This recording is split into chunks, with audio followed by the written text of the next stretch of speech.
All right, we've been talking about it pretty much all week at this point, by this point, and that is SORAKA being released. It's happening.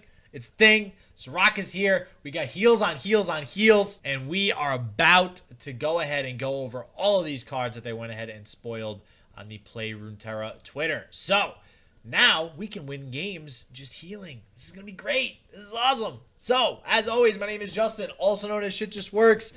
You can catch me casting tournaments, building decks, putting up videos, reviewing cards like SORAKA. Oh, lots of good stuff in the Runeterra universe. But without further ado, let's go ahead and get into these sweet SORAKA cards.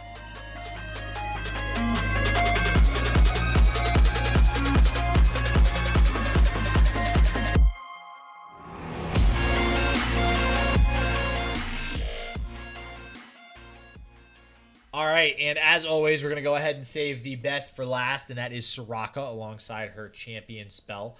But what I do want to do is mention first the landmark that was revealed yesterday. So if you guys don't remember Starspring, I'm going to throw it up right here for you. It is a 2-cost landmark that at the round end, every round end, you heal your allies 1, and after you've seen 22 plus worth of healing, well, guess what?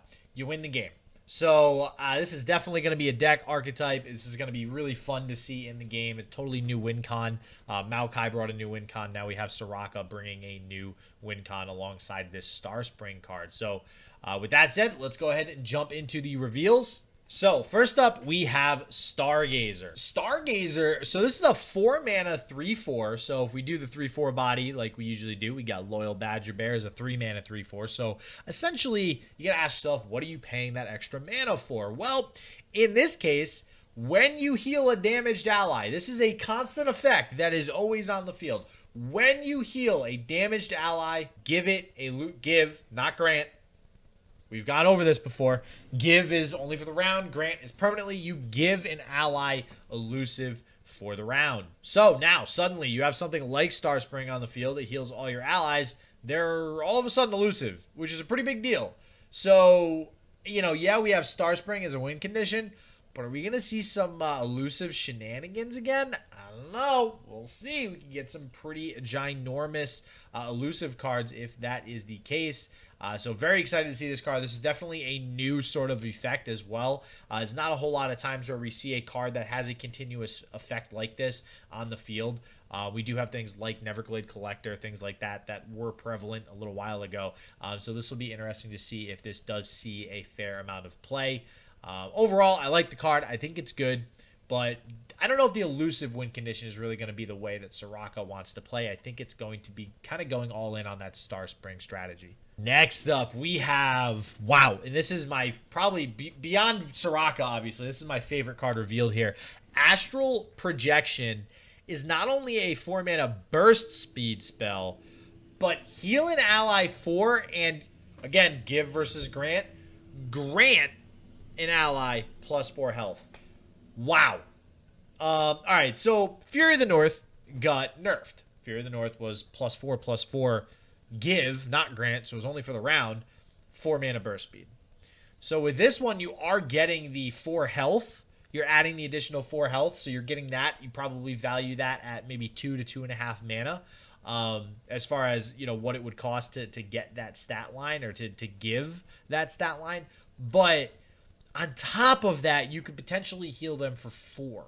Now, I guess the question is, all right, what do you value for heal? So we have something, as an example, like Absorb Soul, which is drain 4 from an ally. So you actually are paying 1 to heal 4 there, but you're also paying the cost of dealing 4 damage to something. So you could argue that that's probably like an additional mana's worth of cost. So maybe draining 4 would really cost 2 to 3 mana, probably 3. But that also heals your Nexus, so it's a little bit different. We have Guiding Touch, which could heal an ally. That costs 2, but also replaces itself by drawing a card. So you could argue that really only costs 1 mana. So healing specifically an ally 4, I'd probably say it costs 2 mana. So generally speaking, if you're granting +4, which is probably 2 to 3 mana, and you're healing an ally 4 is probably around 2 mana, you're looking at what should be a 5 mana cost card. So I think this is actually a really amazing card when you look at things like Fury of the North, like Absorb Soul, like Guiding Touch, like other heal that we have in the game. I think this is incredible. And if you are playing bigger, beefier units that can make use of this, units that have maybe the tough attribute, obviously you're playing Soraka. Soraka has 6 health at level 1, which we'll get to in a second, and 7 health at level 2. Spoiler, right? So I think this could be a great card. I think it's going to be great for Targon in general. And man, we saw how widely played Fury of the North was. I guarantee this sees a crap ton of play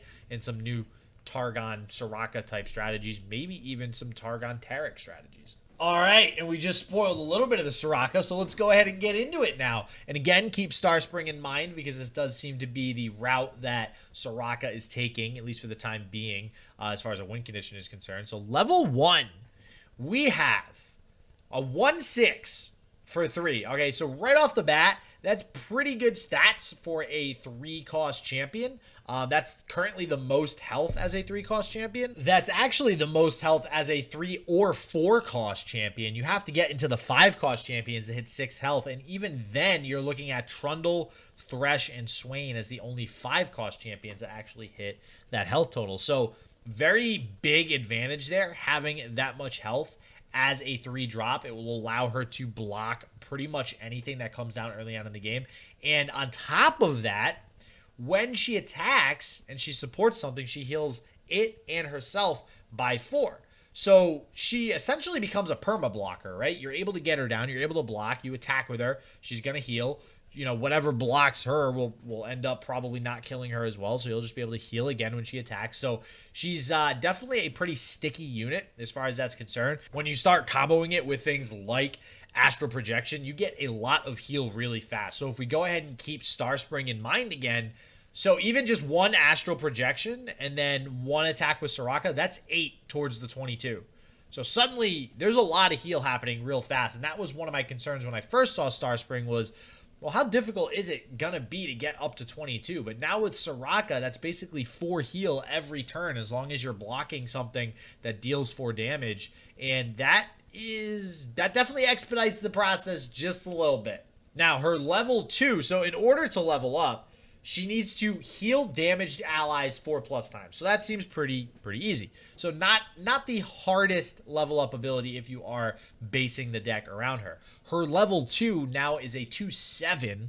So I got to mention this again. That 7 health matches the level 2 of things like Trundle, like Tryndamere, like Swain. We also have Sejuani that's at 7 health when she hits level 2. So very, very beefy health for a 3-drop unit. And 7 health is big in this game, right? Because the first time you get to something even being able to organically kill this is a 6-cost follower in Alpha Wildclaw. First off, nobody plays that. Second off, that's the only 6-drop that would just organically be able to deal 7 damage. If we look at other 7+ cost cards too, there's actually not a whole lot that have 7 attack. You know, you do have things like Captain Farron and Riptide Rex and stuff like that that would be able to go ahead and trade with this. But those are more like finishers, right? Those are, you got other problems, right? You're not worried about just trying to block it with a Soraka. So Soraka can generally just block anything and then heal back up. And now her support ability becomes fully heal her as well as her supported ally, which is pretty insane. Plus now the first time you heal something, you draw a card. All the more reason why this Starspring strategy, I think, is going to be incredible because now you're able to get some sort of refuel as well. I'm going to throw it out there. Soraka Vladimir, please. I don't know. Maybe we'll get lucky and this strategy works. But the reason I mention that is because her refuel of drawing 1, I think, provides Vladimir with something that it didn't really have, which was that refuel.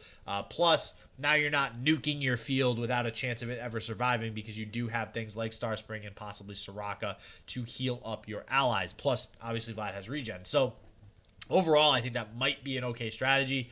And overall, I love Soraka. I love how Soraka is just heals on heals on heals, and there's an actual win condition based around it as well. Her champion spell is Wish, or in this case, Soraka's Wish. Fully heal damaged allies, shuffle a Soraka into your deck. It's a 3-mana slow speed. This I don't think, I mean, this is not useless as a spell, if you do get another Soraka in your hand, depending on the deck that you're playing, this has very niche uses, though. So if you're playing a Battle Scars deck or a Vlad deck, this could be okay. Otherwise, I think this is almost entirely only going to be played with decks that are trying to use that Starspring win condition. Because if you do have a huge field of damaged allies, this could potentially get like halfway of that win condition just done immediately.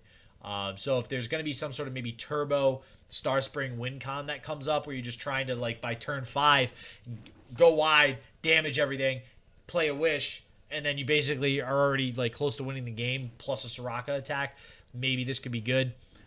So overall, I don't think this is the greatest card in the world, but it does have some good niche uses in very specifically Soraka decks, self-harm Battle Scars decks, or this new Starspring win condition. And that's it, guys. Let me know your thoughts below on Soraka in this new win con, and if you think she'll really start to I don't know, shift up the meta a little bit. We have two very interesting champions in Tahm Kench and Soraka that have been revealed so far.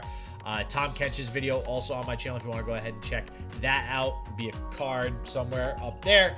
And yeah, it's going to be interesting to see if these two champions can kind of carve themselves a niche out in this metagame or in the game in general. But I do hope you guys enjoyed the video. Don't forget to subscribe, like the video if you did like it. And as always, stay healthy, stay positive. I hope shit just works for you, and peace out.